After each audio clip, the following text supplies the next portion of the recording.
Hello, everyone, and welcome back to the Commander's Forge. My name is Andy Bentley, and the Forge is an area for me to talk about Magic, Commander, and anything else that I want to, basically. Now, last week I did mention that my car died, and it was going to be very expensive to fix, and we decided to just cut our losses. So I've been looking around for cars. But I also only had $300 to work with, so we didn't have high hopes anywhere. But as of Thursday, September 15th, I am driving a 2019 Subaru Forester. When I went to talk to the guy, even though I thought this was just going to be a formality, I doubted I'd be able to get any kind of deal. When he ran my information to the bank, they came back with a fairly decent offer. And because I told him I could only put $300 down. And he said, with $300 down, the bank kicked back that you could have a payment of under $500 a month at 8% interest. And I was not expecting that. And it finally sank in that, I bought this car and I'm doing it myself. And sure, maybe it's more than I wanted to spend, but I know I have a reliable way to get to work and anywhere else that I need to. Sure, it's going to be a little harder on my bank account, but I can plan for a payment coming out when I need to. And that's just the amount of weight that lifted off of my chest when he told me that. And then, let's see, that was Wednesday. So on Thursday, I did all the running around. I got the registration sent over to him so he could get it swapped over. I got my insurance swapped over. I cleaned out the old car. Went, signed for everything, got my plates on the new car, and drove it home last night. And yeah, I still think I'm slightly in shock about it. But I have a car again. And I'm trying not to freak out about it. Now, the other thing I do want to touch on real quickly is the 2022 Commander Sealed in Rochester, New York is this weekend. You will hear about it after this week because I'm recording it before it happens this week. Otherwise, I wouldn't be recording one this week. That said, I do expect to have a lot of fun. I am going to take my quivers with me, so I will have a selection of other decks because I doubt I'm just going to, play the Sealed and then want to leave. So I hope I get to meet some of you up there, and, we're going to have a good time. I think that's about it. I just needed to talk about that, and I will be right back. I just want to take a minute to tell you about my Patreon. I know times are hard for everybody, and I know it isn't easy to shuffle around bills and stuff. Believe me, I know that. But if you would like to help support the podcast, you can find the links to my Patreon in my link tree, which is always put into the description of either the video or the audio, wherever you're listening to it.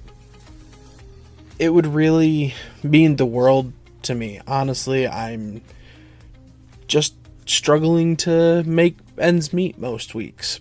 But that's it.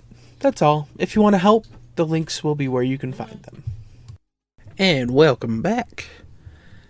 Now, last week we did talk about the new Baird, which is Red White Soldiers, and there was one other deck from Dominaria that I kind of was inspired to build, and that is King Darien. I know it's the 48th, but I constantly refer to him as extra large, the 8th. It's a lot of Roman numerals. But he is a 2/3 human soldier for 1, a green and a white. Other creatures you control get +1/+1, and for 3, a green and a white, you may put a +1/+1 counter on King Darien and create a 1/1 white soldier creature token. Then you can sacrifice King Darien, and creature tokens you control gain hexproof and indestructible till end of turn. So when I was building this and just kind of pulling stuff for it, I did want to go like heavy into tokens, but not super like all in on just tokens. And it kind of gave me a place to put some of the stuff that I wasn't using. But like next up we have Queen Selesnia of Rudach, which is also from Dominaria United. It is a star for green, white, white. She's an elf noble. Her power and toughness are equal to the number of creatures you control. If one or more creature tokens would be created under your control, those tokens plus a 1/1 white soldier creature token are created instead. So she is kind of like the progression, whichever it is, the enchantment that I'm not running because it's expensive and I don't have any more of them. But we have things like Scoot Swarm, which is 2 and a green for a 1/1 insect. It has landfall. When a land enters the battlefield under your control, you make a 1/1 green insect creature token. Unless you control 6 or more lands, then you create a copy of Scoot Swarm instead. Now, the number of times I've seen a Scoot Swarm come down and just get completely out of hand after playing 1 or 2 lands, and I didn't have one in a deck, so I decided I wanted one somewhere. Now, I'm running Shalai Voice of Plenty, mostly just for protection, but Shalai is a 3/4 for 3 and a white. It is an angel with flying, and you, planeswalkers you control, and other creatures you control have hexproof. That's the main reason, but her ability to pay 4 green to put a +1/+1 counter on each creature you control is kind of what pushed me into making sure she was included in this list. Now, I have Risk the Redeemed here, and I thought about building that deck a long time ago, but then I realized that would be a deck that just would not be fun to play very often. But he is a 1/1 for a hybrid green-white. He is an elf warrior, and for 2 and a hybrid green-white in tap, you put a 1/1 green-white elf warrior creature token into play, and then for 4 and then 2 hybrid green-white and tap, for each creature token you control, you put a token into play that's a copy of that creature. That ability is the main reason he was included in the deck, because we are going to make things other than just 1/1 elves. And I guess we can start that off with Adeline, Resplendent Cathar. 1 white for a star 4 human knight. She has vigilance. Power is equal to the number of creatures you control, and whenever you attack for each opponent, you create a 1/1 white human creature token that's tapped and attacking that player or a planeswalker they control. When Midnight Hunt came out, this was one of my favorite cards in that set, and it still continues to overperform wherever I end up putting it. Next up we have Rampaging Baloths for 4 green. It's a 6/6 beast with trample. It has landfall. Whenever a land enters the battlefield under control, you make a 4/4 green beast creature token. We have Maja, Bredeguard Protector, for 2 green, white. She is a 2/3 human warrior. Other creatures you control get +1/+1. Whenever a land enters the battlefield under your control, you make a 1/1 human warrior creature token. We get to play something I haven't actually put in a deck anywhere else, which is Sandworm Convergence. 6 green for an enchantment. Creatures with flying can't attack you or planeswalkers you control, and at the beginning of your end step, you create a 5/5 green worm creature token. Song of the World Soul is 4 white for an enchantment. Whenever you cast a spell, you populate. Populate means you create a token that's a copy of a creature token you control. Felidar Retreat is 3 and a white for an enchantment with landfall. You either make a 2/2 cat creature token, or you put a +1/+1 counter on each creature you control, and they gain vigilance till end of turn. Growing Ranks is 2 and then 2 hybrid green-white for an enchantment that says at the beginning of your upkeep you populate. Second Harvest is an instant for 2 green, and for each token you control, you create a token that's a copy of that permanent. And then the last few... Well, I guess we should get the general suspects out of the way.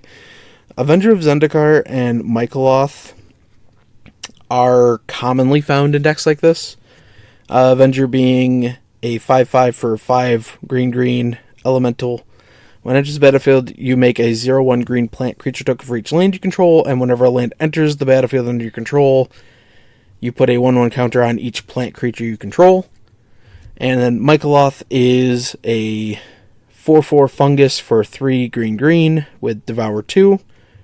So when it enters, you sacrifice any number of creatures, and he enters with 2 +1/+1 counters for each creature that you sacrifice this way. And at the beginning of your upkeep, you create 1/1 green Saproling creature tokens for each +1/+1 counter on Michaeloth. Then we get into some of the more indulgent spells, starting with Azorius Predation. 5 green, sorcery for each creature your opponents control. You create a 4/4 green Phyrexian Beast creature token. Each of those tokens fights a different one of those creatures. Chatterstorm is 1 and a green. It is a sorcery. And you create a 1/1 green squirrel creature token, but it has Storm. Then we have Arachnogenesis. 2 and a green for an instant. You put X 1/2 green spider creature tokens with reach onto the battlefield, where X is the number of creatures attacking you. Prevent all damage that would be dealt this turn by non-spider creatures. And then finally, the last one I kind of want to talk about is one that I've used several times in the past, but has never really stuck around in any of my decks. And that is Secure the Wastes. It is X and a white for an instant, and you put X 1/1 white warrior creature tokens onto the battlefield. Yeah. I mean, there is more to the deck, but you don't really need to know that I have mana dorks and ramp spells. And that's kind of it. It was just kind of a cheap throw something together that's not going to cost me any money because I have everything that's going into it, and go to town. Yeah. So I think that's going to be it. I really do need to get some stuff around, so I will see you next time. Thank you for listening. All of my links can be found in my link tree in the description below. I would like to thank Ian Foss and Cody Mulpey of the band The Crypt for allowing me to use music for my opening and ending, along with Nate and Erica Jacobs for making my original logo. And I would also like to thank Christina McNichol for creating my new logo. And I'll see you next time.